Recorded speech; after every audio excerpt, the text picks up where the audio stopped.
ಪ್ಯಾರಿಸ್ನಲ್ಲಿ Modi Trump ಜಂಟಿ ಸುದ್ದಿಗೋಷ್ಠಿ ಬೇಡ ಎಂದಿದ್ದ ಭಾರತ. ಸೆರ್ಗಿಯೋ ಗ್ರೋರ್ ಹೇಳಿಕೆಗೆ ಅಧಿಕಾರಿಗಳ ಸ್ಪಷ್ಟನೆ ಏನು?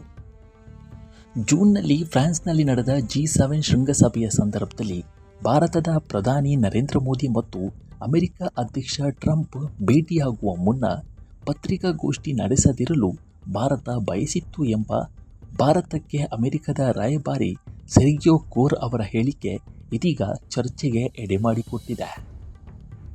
ಪ್ಯಾರಿಸ್ನಲ್ಲಿ ಪ್ರಧಾನಿ ಮೋದಿ ಡೊನಾಲ್ಡ್ ಟ್ರಂಪ್ ಭೇಟಿ ಸಂದರ್ಭದಲ್ಲಿ ಉಭಯ ನಾಯಕರ ನಡುವೆ ಪತ್ರಿಕಾಗೋಷ್ಠಿ ನಡೆಸುವುದು ಬೇಡ ಎಂದು ಭಾರತೀಯ ಅಧಿಕಾರಿಗಳು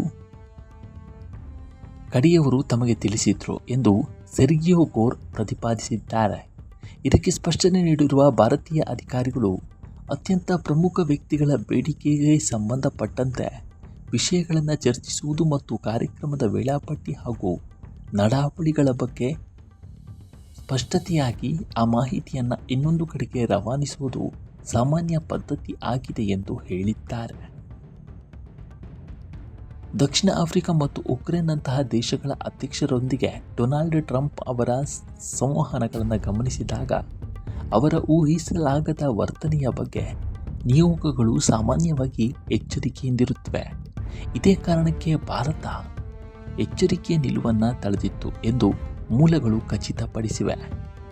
ಮಾಧ್ಯಮ ಕಾರ್ಯಕ್ರಮವೊಂದರಲ್ಲಿ ಮಾತನಾಡುತ್ತಾ ಸೆರ್ಗಿಯೋ ಗ್ರೋರ್ ಅವರು ಪ್ರಧಾನಿ ಮೋದಿ ಅವರೊಂದಿಗೆ ಭೇಟಿಗೆ ಮುನ್ನ ಭಾರತದ ಮನವಿಯ ಬಗ್ಗೆ ನಾನು ಡೊನಾಲ್ಡ್ ಟ್ರಂಪ್ ಅವರಿಗೆ ವಿವರಿಸಿದೆ. ಆದರೆ ಅಂತಿಮವಾಗಿ ಟ್ರಂಪ್ ಅವರು ಅಲ್ಲಿ ನೆರೆದಿದ್ದ ಪತ್ರಕರ್ತರನ್ನು ಉದ್ದೇಶಿಸಿ ಯಾವುದಾದ್ರೂ ಪ್ರಶ್ನೆಗಳಿವೆಯೇ ಎಂದು ಕೇಳಿದರು ಎಂದು ಹೇಳಿದ್ದಾರೆ. ನಾವು ತೆರೆಮರೆಯಲ್ಲಿ ವೇದಿಕೆಯ ಹಿಂಭಾಗದಲ್ಲಿದ್ದೆವು. ಒಂದು ಹಂತದಲ್ಲಿ ಅಧ್ಯಕ್ಷರು ಮತ್ತು ನಾನು ಮಾತ್ರ ಇದ್ದೆವು. ಆಗ ಭಾರತೀಯರು ಯಾವ ವಿಷಯಗಳನ್ನು ಪ್ರಸ್ತಾಪಿಸಲಿದ್ದಾರೆ ಎಂದು ಅವರು ನನ್ನನ್ನು ಕೇಳಿದರು. ನಾವು ಕೆಲವು ವಿಷಯಗಳ ಬಗ್ಗೆ ಚರ್ಚಿಸಿದ್ದೆವು. ಆಗ ಟ್ರಂಪ್ ಪತ್ರಕರ್ತರಿಗೆ ಏನಾದರೂ ಪ್ರಶ್ನೆಗಳಿವೆ ಎಂದು ಕೇಳುತ್ತಾರೆ. ಭಾರತೀಯರು ಯಾವುದೇ ಪ್ರಶ್ನೆಗಳನ್ನು ಕೇಳದಿರಲು ಬಯಸ್ತಾರೆ ಎಂದು ನಾನು ಅಧ್ಯಕ್ಷರಿಗೆ ಹೇಳಿದೆ. ಅದಕ್ಕೆ ಅವರು ತೊಂದರೆ ಇಲ್ಲ ಅಂತ ಹೇಳಿದರು ಎಂದು ಸೆರ್ಗಿಯೋ ಗ್ರೋರ್ ಹೇಳಿದ್ದಾರೆ. ಯಾವುದೇ VVIP ಭೇಟಿಗೂ ಮುನ್ನ ನಾಯಕರ ಸಾರ್ವಜನಿಕ ಪ್ರದರ್ಶನಗಳಿಗೆ ವ್ಯವಸ್ಥೆಗಳ ಕುರಿತಾಗಿ ಚರ್ಚೆಗಳು ಸಾಮಾನ್ಯ ಅಭ್ಯಾಸ. ಈ ನಿಟ್ಟಿನಲ್ಲಿ ಭಾರತ ಅಂತಹ ಭೇಟಿಗಳಿಗೆ ತನ್ನ ಪ್ರಾಮಾಣಿಕ ಪದ್ಧತಿಯನ್ನು ತಿಳಿಸಿತ್ತು ಎಂದು ಅನಿಸುಂಟು. ಹೀಗಂತ ಭಾರತೀಯ ಅಧಿಕಾರಿಗಳು ಈ ವಿಚಾರವಾಗಿ ತಮ್ಮ ಸ್ಪಷ್ಟತೆಯನ್ನು ನೀಡಿದ್ದಾರೆ. ಈ ವಿಡಿಯೋ ಬಗ್ಗೆ ನಿಮ್ಮ ಅಭಿಪ್ರಾಯ ಏನು ಅನ್ನೋದನ್ನು ಕಾಮೆಂಟ್ ಮೂಲಕ ತಿಳಿಸಿ.